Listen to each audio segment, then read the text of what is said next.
Good Wednesday evening and welcome to Western Mass News at 6. I'm Sarah Guernelli. The governor is vowing to fire Holyoke Soldiers Home Superintendent Bennett Walsh following a months-long independent investigation into the deadly coronavirus outbreak that claimed the lives of dozens of veterans. Governor Charlie Baker discussing the findings of the report today and promising to make changes in the management moving forward. Western Mass News reporter Audrey Russo has been following the developments at the Soldiers Home for months now. She joins us live in Holyoke after getting answers from the governor himself. Audrey? Governor Baker detailed the findings today in which he slammed Bennett Walsh, saying that he failed to properly manage the home during the COVID-19 outbreak, where 76 deceased veterans ended up testing positive for COVID-19. Though he's been placed on paid administrative leave, Governor Baker made it clear that he doesn't have faith in Walsh's ability to lead the home. The Department of Veterans Services Secretary, Francisco Urena, was also asked to resign in light of these findings. In a 174-page report, attorney Mark Perlstein claims Holyoke Soldiers Home Superintendent Bennett Walsh failed to protect veterans from COVID-19. The report outlines errors in infection control, preparation, and communication with the state. Perlstein also claims two critical leadership roles, one within the home and one within the Department of Veterans Services, were left vacant as the pandemic swept the halls. Governor Charlie Baker says they plan to change the hiring standards for leadership positions within the home. In response to a Western Mass News question, Baker says the Board of Trustees will also see changes per Perlstein's recommendations. Reformulating the Board of Trustees. And by the way, some of the recommendations that were made in the report referred specifically to bringing at least two people onto that board who have healthcare expertise. We think there's some other things we should do with the board too. And while he vows to fire Walsh and claims other unqualified workers are being removed, Baker confirms the Department of Veterans Services Secretary, Francisco Urena, was asked to resign for failing in the oversight of the home. I do not think that the findings warrant Francisco being asked to be resigned. John McDonald is a veteran who volunteers for a nonprofit veterans advocacy group.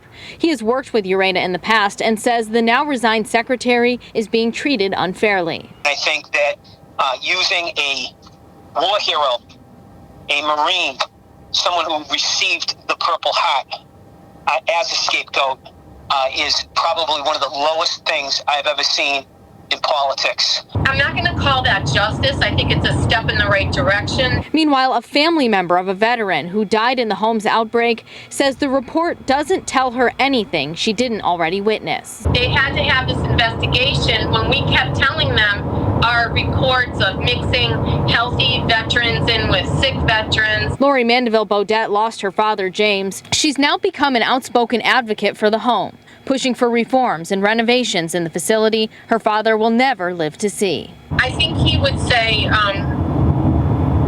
thank you, Lori, for everything that you're doing. That's my girl. Like, I know he would be proud. We reached out to the attorney for Bennett Walsh for a statement. Now, Governor Baker says that tomorrow they're going to be releasing more plans for the home, changes that they want to see in the management and also in the infrastructure. Live in Holyoke, Audrey Russo for Western Mass News. Thank you, Audrey. Here's a look at today's numbers of COVID-19 cases. So far, the state has reported 172 new cases, bringing the total number to 107,611 in the Bay State. And there are 48 more deaths today. The statewide death toll now stands at 7,938. Going county by county now, Hampden County confirming 6,663 total cases tonight, and that is up 43 cases from Tuesday. Hampshire County reporting 950 COVID-19 cases, marking an increase of 3 cases. Berkshire County now has 591 confirmed cases, and there's no change from Tuesday. The Franklin County is now reporting 539 cases without any increase from yesterday. And as the state continues to loosen coronavirus regulations, the economic impact of the virus is still being felt by many households, leaving many wondering if more stimulus money could be coming to their doors. Western Mass News reporter Lindsay Kane is live in Springfield with more. Lindsay? Sarah, a local expert tells me that there is a time crunch for a decision to be made for stimulus money to go out this summer. There's a bit of a time crunch. President Trump has opened the door to the possibility of another round of stimulus checks, saying there will be another package and it would be very generous. But Carl Petrick, associate economics professor at Western New England University, tells Western Mass News over the phone that it may be a while until you receive a check. If the White House wants to create something new, that's going to take a lot of time. Petrick says the fastest way to get stimulus money into the pockets of Americans is for the Senate to pass the HEROES Act, which has already been passed by the House. Senate Republicans were quick to dismiss the $3 trillion package, but are in negotiations with the House. He says with Congress heading into its July vacation, delays are likely. If they don't want to take this up literally in the next week or so, then it's unlikely anything would get passed until the end of July, which means August, September, maybe, before this money comes. And he says time is of the essence. These delays will not, benefit the American people. If they want to take up an existing package plan, and there are some on the Senate side as well, they might get this done on a timely basis, and, people won't feel the pinch of suddenly seeing a big decrease in the amount of money they're getting for unemployment benefits and stuff like that. Petrick says if a stimulus package is in the works from scratch, the timeline would be probably early fall before you see the money, if at all. And of course, that's going to be very disruptive for a lot of households. earlier this month, President Trump had said he wanted to help restaurants and various parts of the entertainment industry. Live in Springfield, Lindsay Kane, Western Mass News. And for more coverage on the coronavirus emergency as it develops, log on to our free Western Mass News streaming app. Just last week, Western Mass News told you about the Springfield Fire Department's commissioner cracking down on a huge uptick in the use of fireworks, which here in Massachusetts are illegal. Today, Bay State's Medical Center's Chief of Disasters Medicine is weighing in, saying they too are seeing an increase in firework-related injuries. Beth Ward joins us live from her home with the latest. Well, Sarah, you could say it's logical, right? A rise in illegal fireworks, not just in Springfield, but in cities and towns all across Western Mass is translating to a rise in related injuries. And that is exactly what they're seeing at Bay State Medical Center.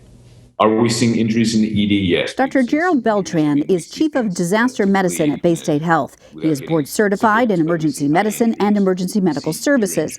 All that means he has seen it all in the emergency department. And right now, he says he's seeing more fireworks-related injuries than he has seen in years past, and earlier in the summer than in years past. People have been pent up for a little bit. I mean, we kind of talk about COVID. People are looking to get outside and, do something. The results, he says, are a wide range of injuries. I've seen them, because there's a loud detonation. You do have problems with your tympanic membrane, your eardrum, that can rupture. You can lose hearing from that.